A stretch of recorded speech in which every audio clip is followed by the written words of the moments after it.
नमस्कार. आज आमच्या विंचरणा पाणी फाउंडेशन यांच्या प्रत्येक सदस्याच्या शेतामध्ये जाऊन आज आम्ही बेड काढणं चालू केलेलं आहे. तर आमच्याच गटातील भीमराव नागरगोजे यांच्या शेतात आज आम्ही बेड काढायचं चालू केलेलं आहे. या बेड यंत्राचं अंतर, या सरी यंत्राचं अंतर सरासरी 18 इंच एवढं एक बेड निघत आहे. आणि याच्यानंतर याच्यावरती आम्ही टोकन करणार आहोत. याच्यामध्ये पाऊस पडण्याच्या आधी आम्ही सगळ्यांनी निर्णय घेतलाय.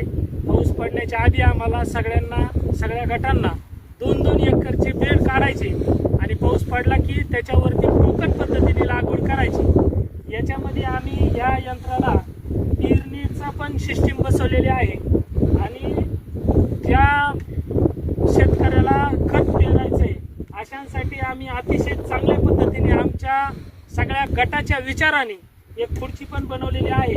या खुर्चीवर एक शेतकरी बसून शेजारी खत मांडून तिथं खत पेरून मागच्या साईडला जे बेड आहे त्या बेडवरती 18 इंचावरती त्याच्यावर खत आम्ही पेरणार आहेत. आणि नंतर टोकन यंत्रच्या साहाय्याने आम्ही सगळे गट मिळून टोकन यंत्राने सोयाबीन टोकन करणार आहोत. धन्यवाद.